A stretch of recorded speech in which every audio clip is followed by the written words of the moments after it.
اصل مسعود کے پاس ٹھہرے. 1990 میں I had the opportunity of going to Masood and meet Masood in Takhar Valley. Again on the same route, I met Ahmad Shah Masood as well as Imam Alam Sahab. And we went there. We convinced Masood at that time کہ تم پاکستان آؤ اور جو پاکستان میں grievances ہیں تمہارے ان کو ہم دور کرنے کی کوشش کریں گے. Again, it was a personal initiative. You've been a part of this historical meeting. We have been part of this historical meeting. Ahmad Shah 1990 میں عالم صاحب کو I brought him back to Pakistan. I said عالم صاحب چلیے let's go back and we'll try to create an environment جس میں مسعود کو invite کیا جائے واپس Pakistan. Because we could see کہ افغانستان میں اب فال ہونے والا ہے کابل کا, اور اگر یہ اس وقت پاکستان سے دور رہا ہے احمد شاہ مسعود اور حکمت یار جو آپس میں ان کے جھگڑے ہیں, تو آئندہ پاکستان کے لیے سیریس کرائسس کھڑا ہو جائے گا. جو آج ہمیں کرائسس کھڑا ہے افغانستان کی طرف سے, اٹ واز فورسین ان 1990. یہ سب اسی کا نتیجہ ہے جو غلطیاں ہم نے 1990 میں کی ہیں. احمد شاہ مسعود کیم ٹو پاکستان. اب یہاں سے ایک اصل بات شروع ہوتی ہے. اس وقت پاکستان آرمی کے commander in chief general Aslam Beg تھے, and I must acknowledge general Aslam Beg نے مسعود کو بہت اچھا ٹریٹ کیا.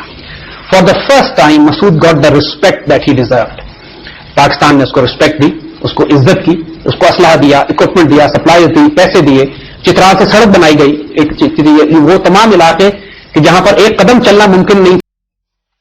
زید صاحب آپ جو مرضی کریں لیکن یہ تاریخی حقائق ہیں, اور اس سے کوئی جو ہے دوسری رائے آپ نہیں نکال سکتے کہ افغانستان کا جو فساد تھا وہ امریکی مفاد کی رکھوالی کا ایک نام تھا, جس میں تمام رجعت پسندوں نے جو ہے وہ جوک در جوک شامل ہوئے, اور جس کے جو نتائج جو ہیں جو آج دوسری نسلوں میں بھی دیکھنے میں آ رہے ہیں, اس فساد کے رنگ پاکستان کے اندر جو کچھ ہو رہا ہے وہ تمام اور تمام یہ جو اخوان المسلمین اور CIA اور دیگر تمام رجعت پسند قوتیں جو تھیں وہ جو ہیں وہ خونی درندوں کی طرح اس خطے میں آئیں.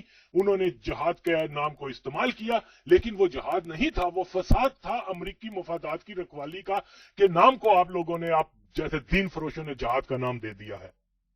اور پھر کیا آپ کے جہادیوں کو معلوم نہیں تھا کہ کشمیر کا بھی کوئی مسئلہ ہے جو افغانستان کے روسی قبضے سے کم از کم 40 سال قبل پرانا ہے؟ زید صاحب زائنسٹ کے بنائے اجرتی قاتلوں کو جہادی کا لقب دینے سے پہلے صرف اتنا بتا دو کہ کیا یہ اسلامی شریعت کا اصول ہے کہ امریکی حمایت یافتہ یہودی ریاست کے مسلمانوں کی تیسری مقدس ترین جگہ پر قبضے کو نظر انداز کر کے جہاد کا نام صرف اس وقت لیا جائے جب امریکہ کا دشمن افغانستان پر قبضہ کر لے؟ اگر آپ کے نزدیک یہی معیار جہاد ہے تو آپ قبول کرو کہ آپ جیسوں کے لیے جہاد کی کنجی امریکہ کے ہاتھوں میں ہے. اگر آپ واقعی کچھ عرصہ زائنسٹ اور امریکی امداد کی افغان جنگ میں شامل رہے ہیں تو پھر آپ کو معلوم ہوگا کہ عرب افغان اس جنگ میں فرنٹ لائن پر نہیں تھے, بلکہ پشاور کے پورش علاقوں میں بڑی بڑی کوٹھیوں میں عیش و عشرت کیا کرتے تھے, افغان عورتوں سے وقتی شادیاں کرنے میں مصروف ہوتے تھے, اور بہت سارے منشیات اور اس طرح کے دیگر جو چیزوں میں وہ ملوث ہوئے تھے. اور اگر آپ کو اس بابت شک ہے تو آپ تحقیق کرو, تحقیق کا راستہ کھلا ہے. جاؤ پشاور میں جا کے معلوم کرو حیات آباد میں افغانی جو ہے وہ جن کو آپ بہت جہادی کہہ رہے ہو, وہ جو عرب, وہ کیا کرتے تھے. میرے پاس الفاظ نہیں کہ میں ان چیزوں کو بیان کر سکوں, لیکن حقیقت یہ ہے کہ عرب فسادی وہ لوگ تھے جو اپنے ممالک میں بے روزگار تھے, جرائم پیشہ تھے, اپنے ملکوں کے غدار تھے, اور فری میسن کی بنائی تنظیم اخوان المسلمین ایسے نوجوانوں کو اپنے گروپوں میں جلدی سے شامل کر لیتی ہے. اور کیونکہ افغان جنگ جو ہے امریکہ کی مرضی اور منشا پر تھی, اس لیے ساری دنیا سے جرائم پیشہ افراد کو چن کر CIA پشاور میں لے آئی. ایک طرف تو زید یہ کہتا ہے کہ افغانستان میں ایک خالص جہاد تھا جس میں امریکہ سنجیدگی سے شامل نہیں ہوا تھا, بلکہ اسلامی دنیا نے اس جہاد کو پروموٹ کیا تھا. لہذا یہ تاثر غلط ہے کہ یہ جنگ امریکہ کے کہنے پر ہوئی تھی. اب زاہد صاحب خود کیا کہتے ہیں کہ 1986 میں مجاہدین یہ جنگ ہار چکے تھے. روسی ایئر پاور کا مجاہدین کے پاس کوئی جواب نہیں تھا, لیکن جب امریکہ نے مجاہدین کو سٹنگر میزائل دیے تو مجاہدین ہاری ہوئی بازی جیت گئے. تو زاہد صاحب کچھ شرم کرو کہ امریکہ کی مدد کو ہاری ہوئی جنگ فتح میں بدلنے کا نام بھی دے رہے ہو. آپ ایک طرف تو مجاہدین کے جذبہ جہاد پر بڑی جذباتی تقریر کرتے ہو, اور دوسری طرف آپ ہی کے بیان کو دیکھ لیں تو پھر جس جذبہ جہاد کی آپ وکالت کر رہے ہو وہ جذبہ جہاد تو کسی کام نہ آیا کہ آپ نے خود قبول کیا کہ 86 میں مجاہدین شکست کھا چکے تھے, لیکن امریکی سٹنگر میزائل کی بدولت روس یہ جنگ ہار گیا. یعنی ٹیکنالوجی جذبہ جہاد پر غالب آئی آپ کے اپنے بیان کے مطابق، میں اپنی بات نہیں کر رہا. اور ایک کون سی ظاہر صاحب اتنی لمبی نہ چھوڑو کہ اس کو سمیٹنا مشکل ہو جائے. یہ درست ہے کہ روسی پولٹ بیرو سے ایک سنگین غلطی ہوئی افغانستان فوج بھیج کر.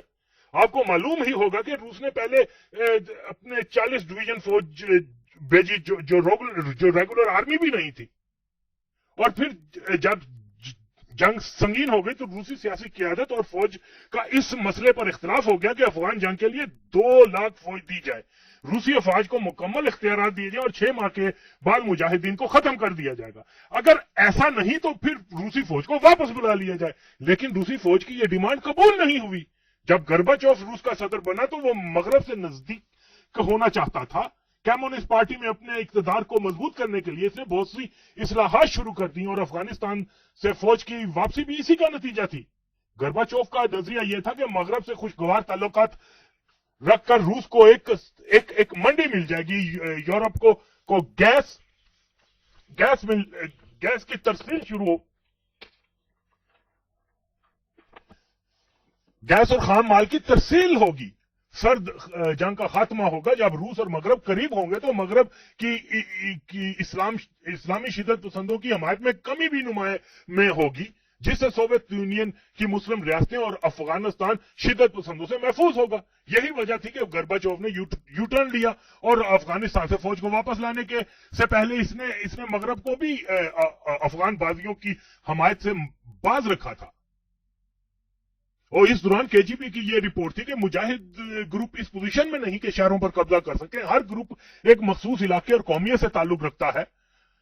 مجاہدین خود بھی داخلی انتشار کا شکار ہیں. اگر پرچم اور خلق اپنے اتحاد کا مظاہرہ کریں تو افغانستان میں مجاہدین کی کامیابی کے امکانات بالکل کم ہیں. اور یہی بنیادی وجہ تھی جو روسی افواج کا وہاں سے انخلا ہوا، جس کو آپ زید صاحب سٹنگر کا کمال قرار دے رہے ہو. یہ بھی دراصل استعماری قوتوں کا ایک طریقہ کار ہوتا ہے کہ وہ اپنی عسکری ہائپر ٹیکنالوجی کو جو ہے وہ لفظوں میں حقیقت سے زیادہ بیان کرتے ہیں کہ کوئی یہ سوچ نہ سکے کہ سامراج کے خلاف جنگ بھی کی جا سکتی ہے. اور یہ تو اس میں تو کسی کو شک نہیں کہ کمیونسٹ عسکری قوت امریکی عسکری قوت کا توڑ تھی. لیکن زاہد صاحب نے، جو کہ خود کو ایک دفاعی ماہر بھی کہتے ہیں، نے اپنے بیان میں اسٹنگر کی بدولت ایک سپر پاور کی تباہی ثابت کر دی. تو یہ مزائل کیا چیز ہے؟ یہ مزائل وہی ایک گرمی کا تعاقب کرنے والا اس وقت اپنا ہدف لگا سکتا ہے جب کہ نیچی پرواز والے طیارے کی جو ہے وہ انجن کی ہیٹ کو پکڑ لیتا ہے.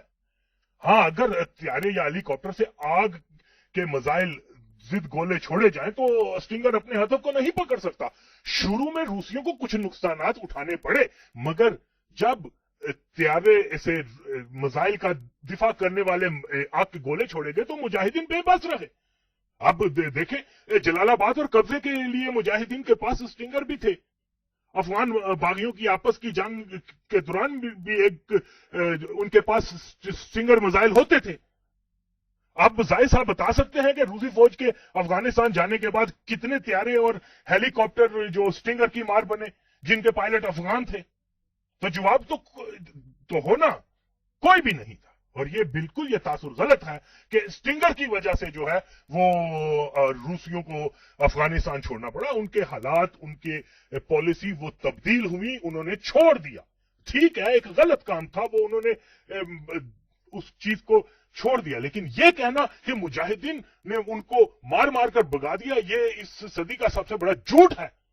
مجاہدین تو جلال آباد کے ایک چھوٹے سے قصبے کے اوپر جو ہے ساری سامراجی قوتوں کے باوجود وہاں قبضہ نہیں کر سکے، تو کابل تو بہت دور کی بات تھی. بہرحال آپ تو خود کو دفاعی امور کے ایک خود ساختہ جو ہے ایک افغان ماہر بھی بنے ہوئے ہو. پہلے یہ تو بتاؤ کہ آپ کے کون سے بیان سے اتفاق کیا جائے؟